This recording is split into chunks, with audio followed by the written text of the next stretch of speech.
मत्ती की अंजील उसका 5वां बाब।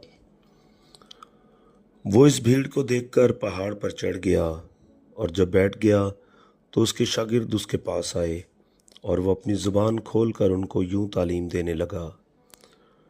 मुबारक है वो जो दिल के गरीब हैं, क्योंकि आसमान की बादशाही उन्हीं की है। मुबारक हैं वो जो गमगीन हैं, क्योंकि वो तसल्ली पाएंगे। मुबारक हैं वो जो हलीम है, क्योंकि वो ज़मीन के वारिस होंगे। मुबारक हैं वो जो रास्तबाजी के भूखे और प्यासे हैं, क्योंकि वो आसूदा होंगे। मुबारक हैं वो जो रहम दिल हैं, क्योंकि उन पर रहम किया जाएगा। मुबारक हैं वो जो पाक दिल हैं, क्योंकि वो खुदा को देखेंगे। मुबारक हैं वो जो सुलह कराते हैं, क्योंकि वो खुदा के बेटे कहलाएंगे। मुबारक हैं वो जो रास्तबाजी के सबब से सताए गए हैं, क्योंकि आसमान की बादशाही उन्हीं की है। जब मेरे सबब से लोग तुमको लानतान करेंगे और सताएंगे और हर तरह की बुरी बातें तुम्हारी निस्बत नाहक कहेंगे, तो तुम मुबारक होगे। खुशी करना और निहायत शादमान होना, क्योंकि आसमान पर तुम्हारा अजर बड़ा है, इसलिए कि लोगों ने उन नबियों को भी जो तुमसे पहले थे इसी तरह सताया था। तुम जमीन के नमक हो, लेकिन अगर नमक का मज़ा जाता रहे तो वो किस चीज़ से नमकीन किया जाएगा? फिर वो किसी काम का नहीं, सिवाय इसके कि बाहर फेंका जाए और आदमियों के पाँव के नीचे रौंदा जाए। तुम दुनिया के नूर हो। जो शहर पहाड़ पर बसा है वो छुप नहीं सकता, और चिराग जलाकर पैमाना के नीचे नहीं बल्कि चिरागदान पर रखते हैं, तो उससे घर के सब लोगों को रोशनी पहुंचती है। इसी तरह तुम्हारी रोशनी आदमियों के सामने चमके, ताकि वो तुम्हारे नेक कामों को देखकर तुम्हारे बाप की जो आसमान पर है तमजीद करें।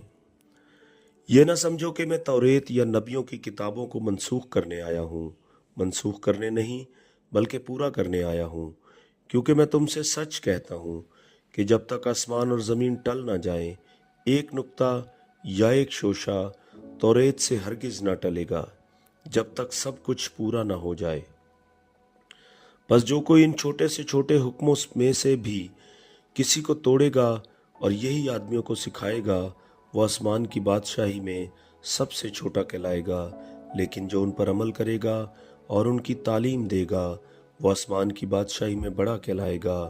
क्योंकि मैं तुमसे कहता हूँ कि अगर तुम्हारी रास्तबाजी फकीह और फरीसियों की रास्तबाजी से ज़्यादा ना होगी, तो तुम आसमान की बादशाही में हरगिज़ दाखिल ना होगे।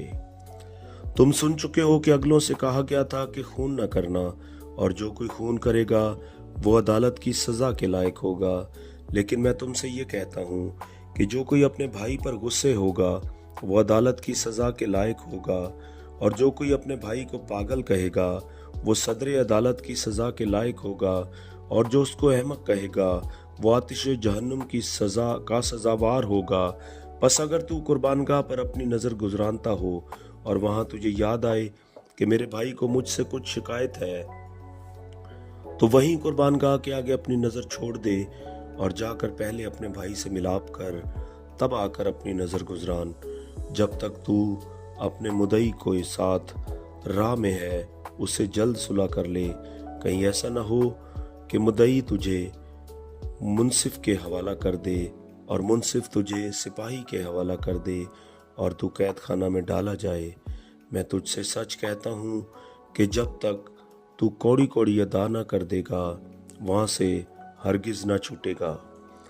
तुम सुन चुके हो कि कहा गया था कि जिना न करना, लेकिन मैं तुमसे ये कहता हूँ कि जिस किसी ने बुरी ख्वाहिश से किसी औरत पर निगाह की, वो अपने दिल में उसके साथ जिना कर चुका। बस अगर तेरी दैनी आँख तुझे ठोकर खिलाए तो उसे निकाल कर अपने पास से फेंक दे, क्योंकि तेरे लिए यही बेहतर है कि तेरे अज़ा में से एक जाता रहे और तेरा सारा बदन जहन्नुम में ना डाला जाए। और अगर तेरा दैना हाथ तुझे ठोकर खिलाए तो उसको काट कर अपने पास से फेंक दे, क्योंकि तेरे लिए यही बेहतर है कि तेरे अज़ा में से एक जाता रहे और तेरा सारा बदन जहन्नुम में ना जाए। ये भी कहा गया था कि जो कोई अपनी बीवी को छोड़े उसे तलाकनामा लिख दे। लेकिन मैं तुमसे ये कहता हूँ कि जो कोई अपनी बीवी को हरामकारी के सिवा किसी और सबब से छोड़ दे, वो उससे जिना कराता है, और जो कोई उस छोड़ी हुई से ब्याह करे वो जिना करता है। फिर तुम सुन चुके हो कि अगलों से कहा गया था कि झूठी कसम न खाना, بلکہ اپنی قسمیں خداوند کے لیے پوری کرنا۔ لیکن میں تم سے یہ کہتا ہوں کہ بالکل قسم نہ کھانا، نہ تو آسمان کی کیونکہ وہ خدا کا تخت ہے، نہ زمین کی کیونکہ وہ اس کے پاؤں کی چوکی ہے، نہ یروشلم کی کیونکہ وہ بزرگ بادشاہ کا شہر ہے، نہ اپنے سر کی قسم کھانا کیونکہ تو ایک بال کو بھی سفید یا کالا نہیں کر سکتا، بلکہ تمہارا کلام ہاں ہاں یا نہیں نہیں ہو، کیونکہ جو اس سے زیادہ ہے وہ بدی سے ہے۔ تم سن چکے ہو کہ کہا گیا تھا کہ آنکھ کے بدلے آنکھ اور دانت کے بدلے دانت، لیکن میں تم سے یہ کہتا ہوں کہ شریر کا مقابلہ نہ کرنا، بلکہ جو کوئی تیرے دہنے گال پر تمانچہ مارے دوسرا بھی اس کی طرف پھیر دے، اور اگر کوئی تجھ پر نالش کر کے تیرا کرتا لینا چاہے تو چوگا بھی اسے لے لینے دے، اور جو کوئی تجھے ایک کوس بگار میں لے جائے اس کے ساتھ 2 کوس چلا جا۔ جو کوئی تجھ سے مانگے اسے دے، اور جو تجھ سے قرض چاہے اس سے منہ نہ موڑ۔ تم سن چکے ہو کہ کہا گیا تھا کہ اپنے پڑوسی سے محبت رکھ اور اپنے دشمن سے عداوت، لیکن میں تم سے یہ کہتا ہوں کہ اپنے دشمنوں سے محبت رکھو اور اپنے ستانے والوں کے لیے دعا کرو، تاکہ تم اپنے باپ کے جو آسمان پر ہے بیٹے ٹھہرو، کیونکہ وہ اپنے سورج کو بدوں اور نیکوں دونوں پر چمکاتا ہے، اور راست بازوں اور ناراستوں دونوں پر می برساتا ہے۔ کیونکہ اگر تم اپنے محبت رکھنے والوں ہی سے محبت رکھو تو تمہارے لیے کیا اجر ہے؟ کیا محصول لینے والے بھی ایسا نہیں کرتے؟ اور اگر تم فقط اپنے بھائیوں ہی کو سلام کرو تو کیا زیادہ کرتے ہو؟ کیا غیر قوموں کے لوگ بھی ایسا نہیں کرتے؟ بس چاہیے کہ تم کامل ہو جیسا تمہارا آسمانی باپ کامل ہے۔